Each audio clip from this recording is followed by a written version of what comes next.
licenciado en Ciencias Sociales y Política, abogado de los tribunales y juzgado de la justicia de la República del Ecuador por la Facultad de Jurisprudencia y Ciencias Sociales y Política, Universidad de Guayaquil.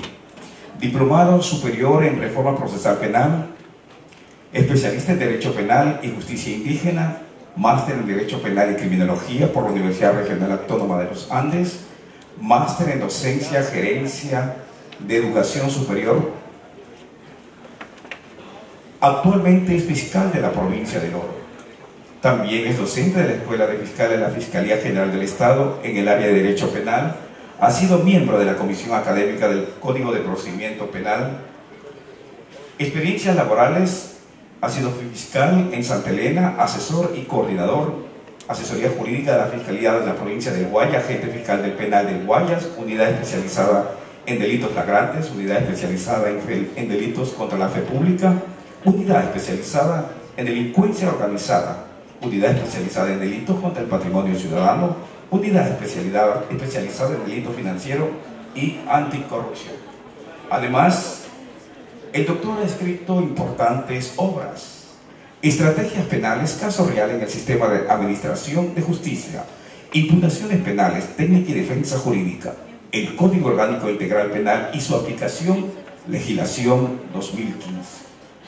Tiene una experiencia académica, docente de posgrado, Universidad Laica Vicente Rocafuerte, Escuela de Fiscales, docente de pregrado, Universidad Ecotel, Metropolitana, Estatal de Milagro, Espíritu Santo Particular de Loja, Universidad Internacional del Ecuador.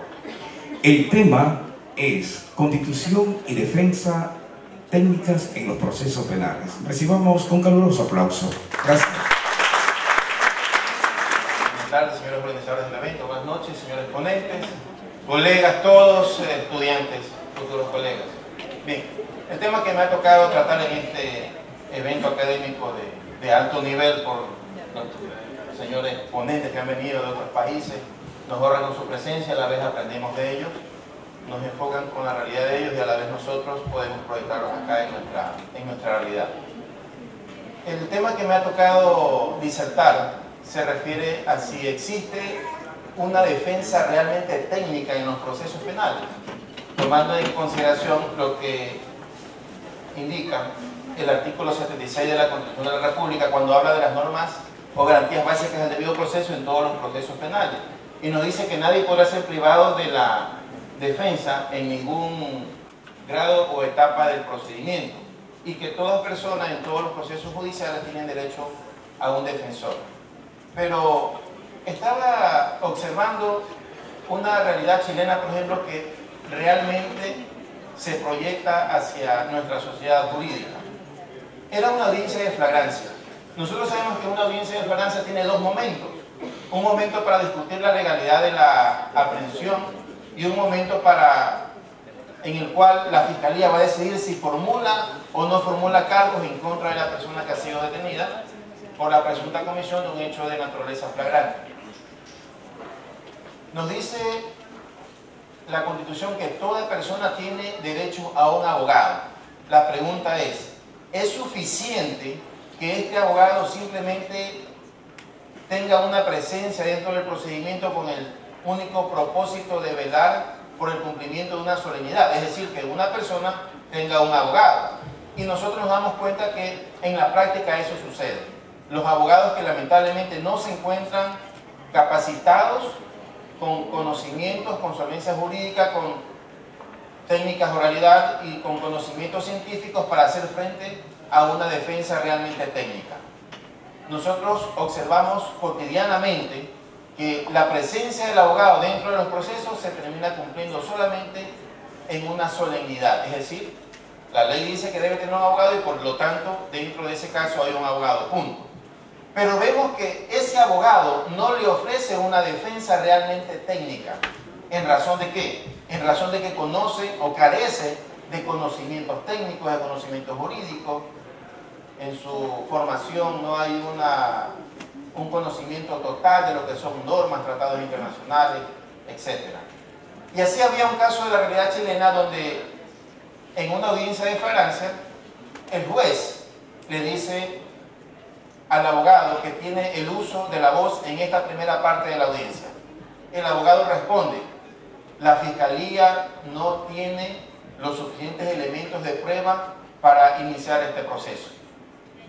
El juez le dice, le recuerdo, abogado, que estamos en la primera parte de la audiencia. Bueno, la Fiscalía ha violentado el procedimiento en este caso. Abogado, le recuerdo que la primera parte de la audiencia se refiere a situaciones relacionadas con la detención de la persona que está detenida, es decir, de la persona que usted está defendiendo. El abogado le vuelve a responder, la Fiscalía carece de elementos de convicción para haber iniciado una instrucción.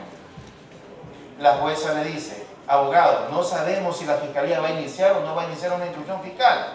Recién estamos en la primera parte de la audiencia. Le recuerdo que la primera parte de la audiencia se refiere a la legalidad de la detención de la persona. El defensor vuelve a decir que la Fiscalía no tiene pruebas para llevar este caso. La jueza se molesta y en plena audiencia, con un público presente, recordemos que en las audiencias impera el principio de publicidad, la jueza le dice al detenido, señor, es evidente que su abogado no domina la esencia o la naturaleza propia del sistema adversarial acusatorio y por lo tanto no puede ofrecerle una defensa realmente técnica. Le pregunto a usted, al detenido, bajo la advertencia que le estoy haciendo, ¿usted desea continuar con ese abogado que no puede ofrecerle una defensa o prefiere que en este momento lo asista un defensor público que en ese momento está también formando parte del público? El detenido le dice, señora jueza, yo prefiero que me defienda el defensor público. Abogado, tenga la bondad de retirarse porque usted no conoce la naturaleza del sistema.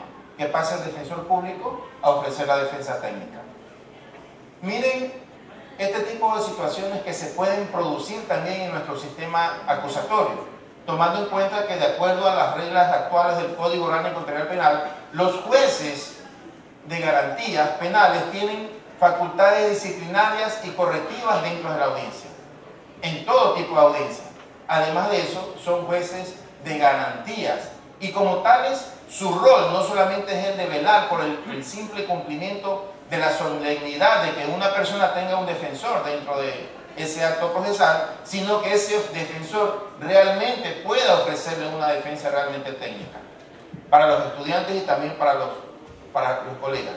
Nosotros advertimos, en razón del funcionario público, que estoy ejerciendo por lo menos el rol que me toca ahora en esta hermosa provincia de fiscal provincial, de ver todos los días o cada vez que voy a dar una ronda por las salas de audiencia, a observar las audiencias de calificación de flagrancia, etapa intermedia, de audiencia de juzgamiento, las falencias de las que lamentablemente carecen nuestros defensores en este sistema de justicia. Y eso es muy peligroso para el cliente porque el abogado obviamente está obligado a velar por los derechos y garantías de esa persona cuyo patrocinio ha asumido. Pero ¿qué sucede cuando ese abogado no se encuentra en capacidad de defenderlo conforme debería serlo? Entonces vemos que este tipo de situación puede sucedernos a nosotros si acaso no estamos realmente preparados y capacitados para este sistema. La defensa técnica, nos dice la doctrina, comprende no solamente que se asegure que cualquier persona sea asistida en un procedimiento judicial, sino que se debe asegurar que las labores del defensor sean técnicamente independientes y absolutamente basadas en la idoneidad profesional, académica y personal del defensor. Es decir, que el abogado tiene un sinnúmero de capacidades que demostrar. Yo creo que en base a la lectura y a la experiencia que he mantenido durante todos estos años, y sin que esta sea una apreciación exacta, pero estimo que existen 3 factores determinantes para que un abogado realmente pueda ejercer una defensa técnica en el ámbito penal. El primer factor deberá ser, obviamente, el tema de su preparación académica, de su solvencia jurídica. El abogado evidentemente que no domina aspectos legales, aspectos constitucionales, temas de tratados y convenios internacionales, doctrina, jurisprudencia nacional, jurisprudencia extranjera. Recordemos que lo que nos dice ahora el Código Orgánico de la Función Judicial, que los jueces al momento de fundamentar sus decisiones se valerán no solamente de la ley, de la Constitución, de los convenios y tratados internacionales, sino inclusive de la jurisprudencia, sea nacional o extranjera, de la doctrina y de los preceptos del derecho universal. En ningún momento el juez puede negarse a administrar justicia a falta de todos estos aspectos, pero obviamente el abogado tiene que conocerlos, tiene que dominarlos al momento de hacer su exposición.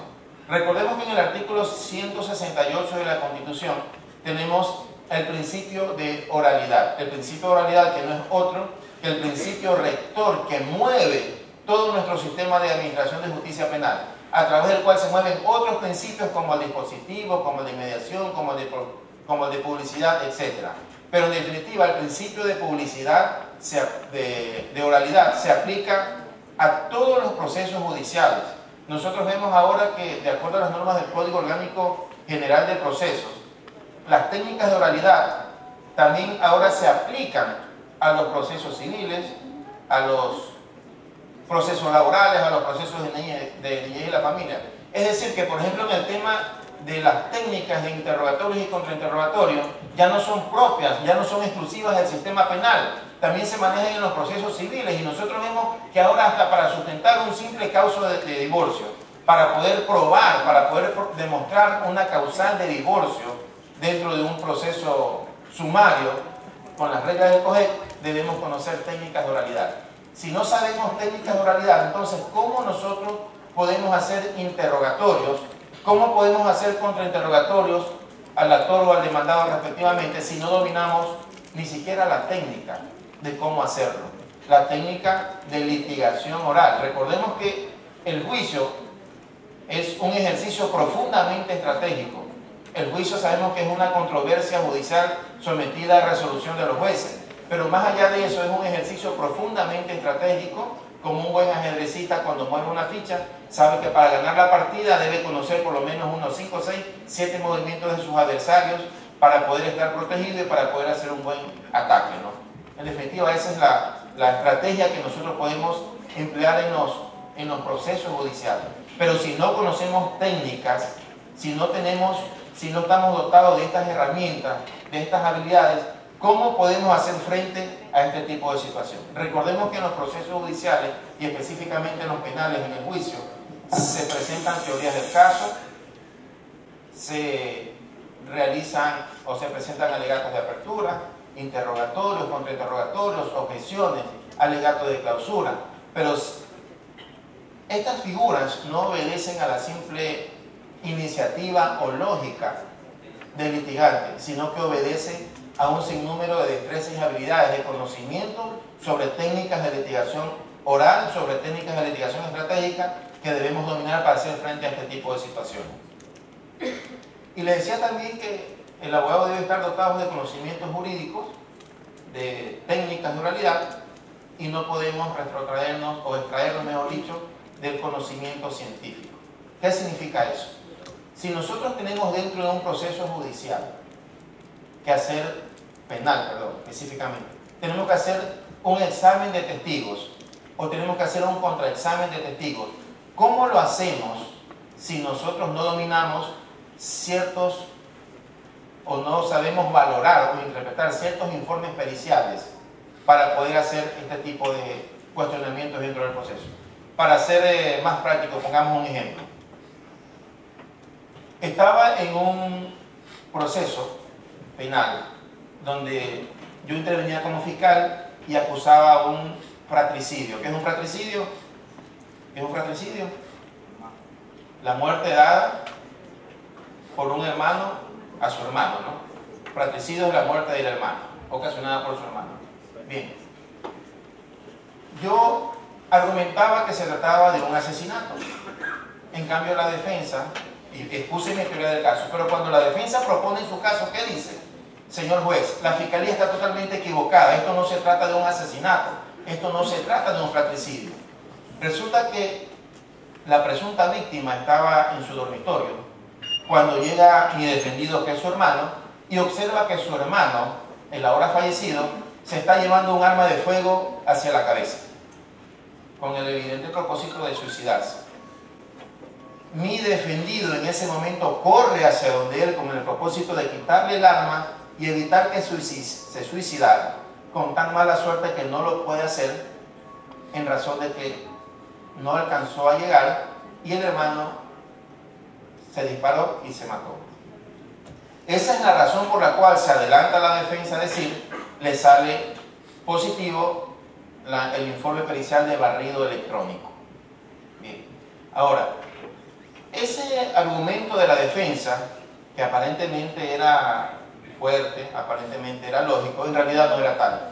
Cuando el defensor propone ese argumento, como fiscal yo dije, jaque mate, ¿cómo se llama el primer movimiento de ajedrez cuando uno hace en 4 movimientos el mata al rey? Jaque mate, pastor alemán. ¿Qué significaba eso? Significaba que el primer testigo que Fiscalía llama a declarar es el médico legista.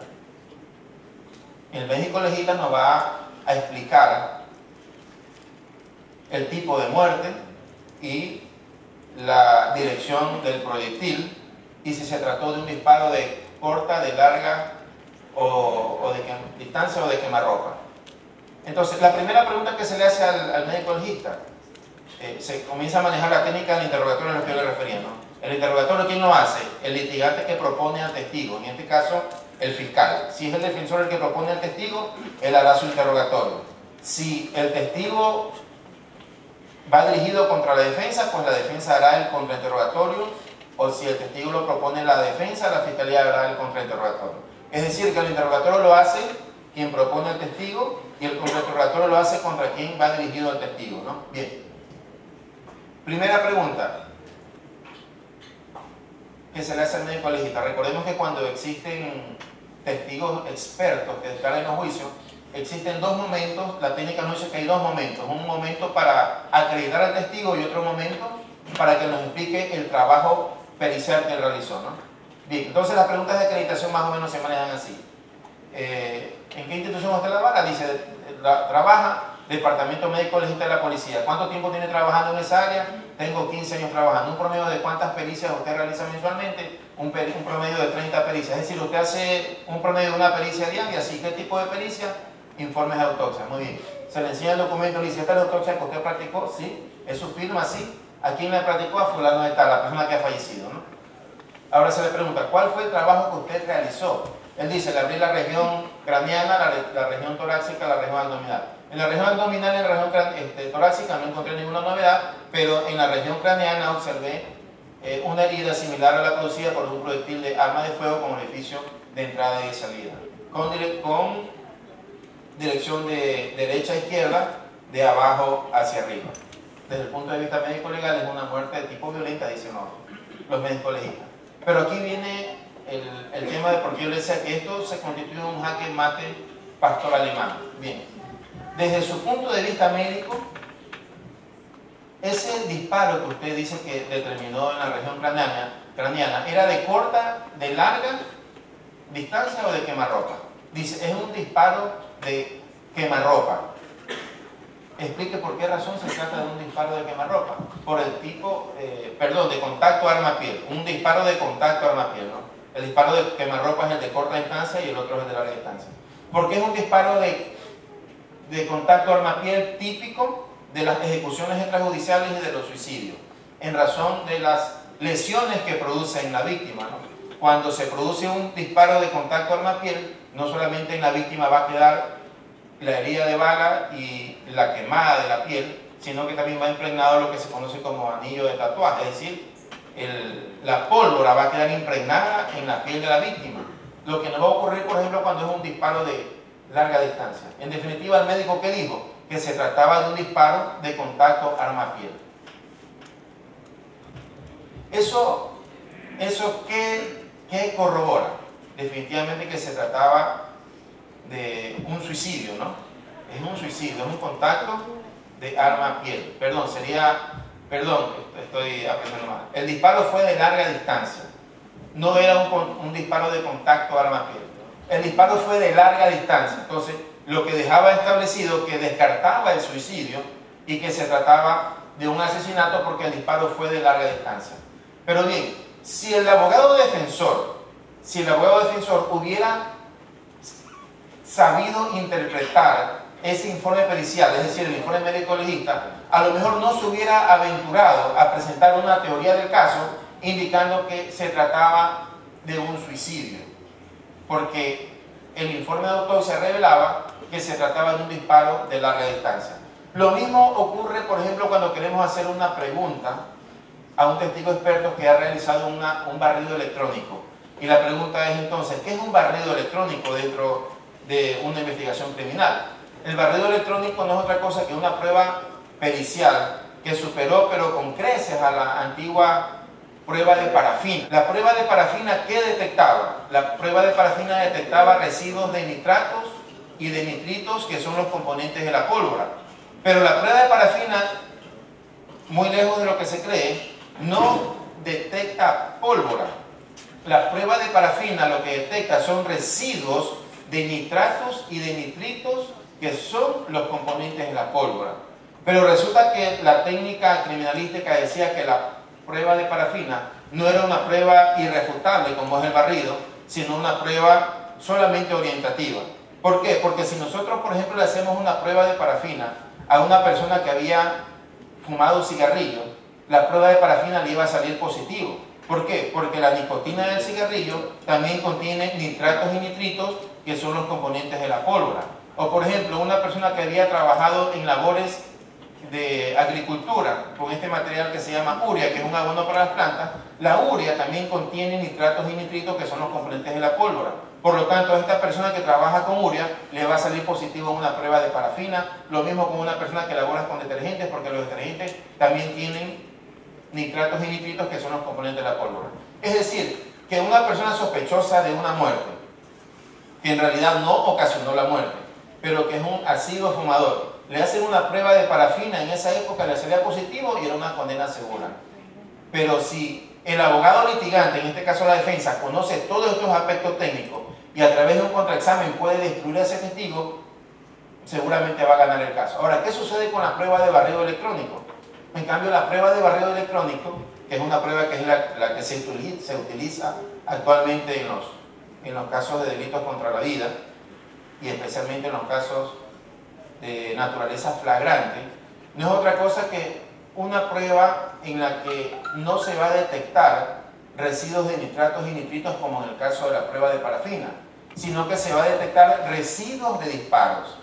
¿Qué significa residuo de disparo? Cuando una persona dispara, alrededor de ella, unos 3 o 4 metros a la redonda, se diseminan los residuos de disparo. Y los residuos de disparo no es otra cosa que el polvillo del metal de la que está conformada el arma de fuego. Es decir, es el metal. El arma de fuego está hecha de metal. Y así como cuando nosotros cortamos una varilla y sale un polvillo que es perceptible a nuestra vista, en cambio cuando se produce un disparo, se produce un desgaste del arma producto de la detonación, producto del golpe, producto del estallido. Y lo que se va a irradiar son los elementos de lo que está compuesto el metal. ¿Y cuáles son esos elementos? Son plomo, bario y antimonio. Son 3 elementos químicos de los cuales se conforma el metal de la que está fabricada el arma. Por lo tanto, cuando se le hace la prueba de barrido electrónico a una persona que está siendo investigada por un delito de muerte o por un delito de tentativa de asesinato, de homicidio, y le salen esos 3 elementos, es una prueba irrefutable. A diferencia de la parafina, que sería una prueba orientativa. Los expertos dicen que una prueba de barrido equivale a un 99.99% de efectividad, es decir, que tiene un promedio de efectividad correspondiente a una prueba de ADN. Pero si como abogados penalistas no conocemos estos aspectos científicos, estos aspectos técnicos, entonces, ¿cómo nosotros podemos ofrecer una defensa realmente técnica si no vamos a poder hacer un interrogatorio o un contrainterrogatorio contundente que permita sustentar nuestra teoría del caso? Definitivamente no lo vamos a poder hacer. Ahora, nuestro Código Orgánico Integral Penal dice que a toda persona, dice, la defensa de toda persona estará a cargo de un abogado de su elección, sin perjuicio del derecho a la defensa material o a la asignación de una o un defensor. Cuando nosotros hablamos de la defensa técnica, hablamos de la defensa que realiza el abogado. Este profesional que está dotado de conocimientos jurídicos, de conocimientos de oralidad y de conocimientos científicos para poder ofrecer realmente esa defensa técnica. Recordemos que el abogado debe estar inteligenciado en las situaciones procesales, verificar cuál es la mejor estrategia de defensa cuando de pronto no va a lograr una inocencia, pero él conoce que a través de otras figuras procesales puede lograr reducciones de pena a través de un procedimiento abreviado, a través de una cooperación eficaz, a través de atenuantes, a través de modificaciones de pena. Es decir, que el abogado conoce el panorama procesal que se le presenta a esa persona y sabe que no va a lograr sacar una libertad y que por lo menos debe, en razón de los principios de la lealtad procesal que rigen nuestro sistema de justicia, debe decirle la verdad y proceder a aplicar todas estas herramientas jurídicas en beneficio del procesado. En cambio, la defensa material a la que se refiere el artículo 452 del Código Orgánico Integral Penal es la que realiza el propio detenido, el propio procesado. Es decir, que la ley no impide que la persona que está siendo investigada o que está siendo procesada ejerza su propia defensa. Esto es lo que se conoce en los aspectos legales como una defensa material, que es la que puede ejercer esa persona. Cuando nosotros presentamos los casos como Fiscalía, nosotros no tenemos otro camino, no tenemos otra opción que llevar a los tribunales de justicia como caso un delito. Nosotros no tenemos otra opción. En cambio, los defensores tienen una gama de opciones, lo que se conoce en técnicas como defensa positiva o defensa negativa. Cuando los abogados ofrecen una defensa negativa, significa que simplemente, por ejemplo, dicen: mi defendido es totalmente inocente de este hecho, será la Fiscalía la que pruebe lo contrario como responsable de la carga de la prueba. En ese caso, la defensa no tiene que probar nada porque no está proponiendo absolutamente nada. Pero en cambio, cuando ofrece una defensa positiva, en ese evento sí debe de probar lo que está ofreciendo. ¿A qué nos referimos como una defensa positiva? Yo decía que Fiscalía no tiene otro camino que llevar a un tribunal de justicia un caso que contenga un delito. En cambio, la defensa tiene muchas alternativas. Defensa positiva, ¿cuál sería, por ejemplo? Decir que su defendido al momento del homicidio no se encontraba en el lugar de los hechos, sino que estaba en una ciudad diferente, en un lugar distinto. En ese caso deberá probar, más allá del estado de inocencia que le garantiza la Constitución, deberá probar que esa persona al momento del crimen estaba en otro lugar. Pero esas defensas que son las más usuales, las más sencillas, a veces denotan una capacidad jurídica mucho más allá, y para eso los defensores deben dominar toda la parte del código, especialmente cuando hablamos de la parte sustantiva del código, es decir, aquella que se refiere a la doctrina. Cuando nosotros vemos que en nuestro Código Orgánico Integral Penal tenemos figuras que se relacionan con la tipicidad, con la antijuridicidad, con la culpabilidad,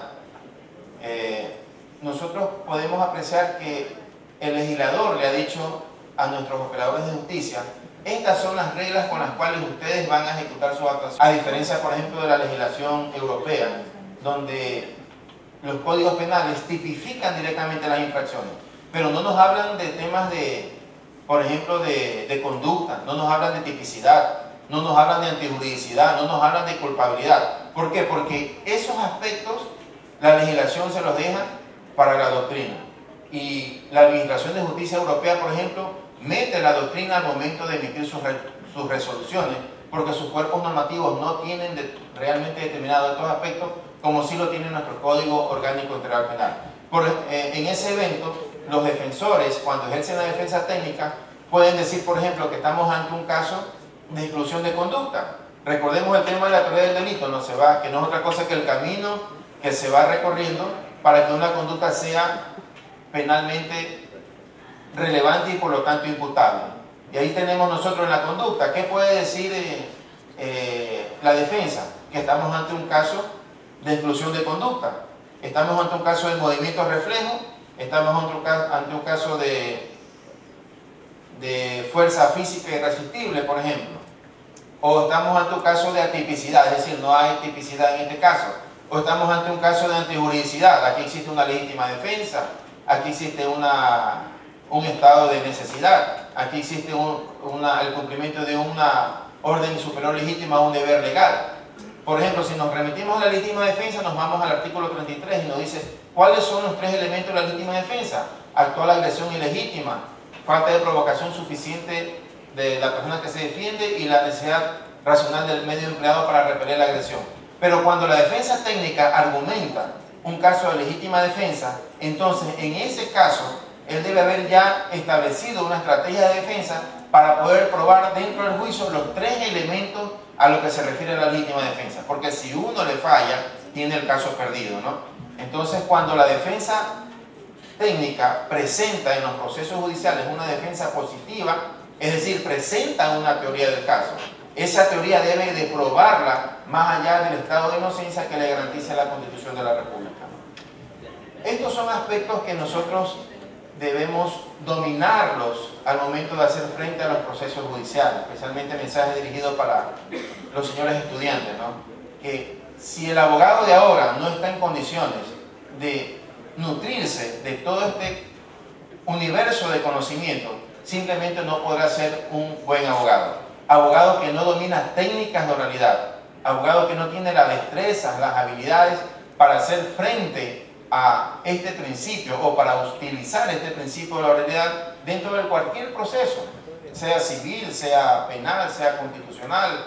En todos los procesos, en todas las instancias, nos dice ahora nuestra Constitución en el artículo 68, impera el principio de oralidad. Por lo tanto, esta destreza, esta estrategia que nosotros debemos conocerla para poder hacer frente a todos los procesos judiciales. Muchas gracias.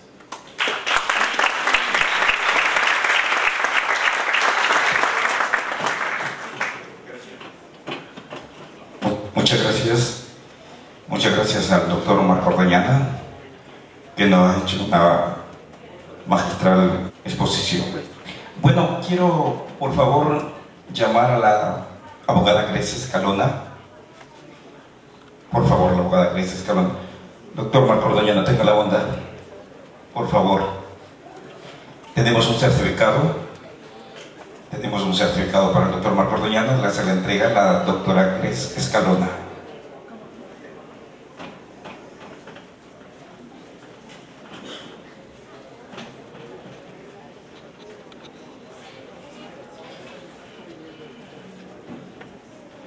Por favor, doctor.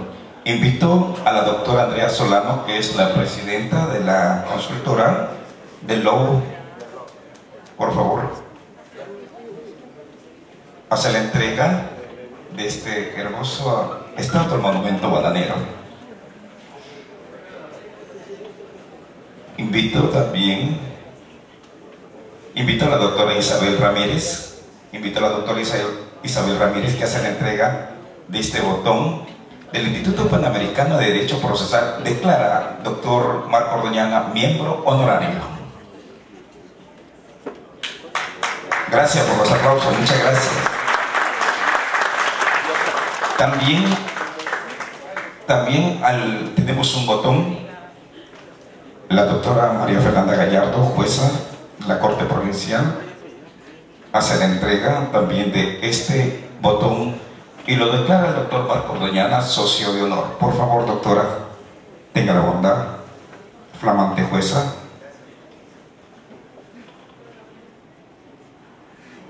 Está imponiendo en este momento el botón la doctora María Fernanda Gallardo.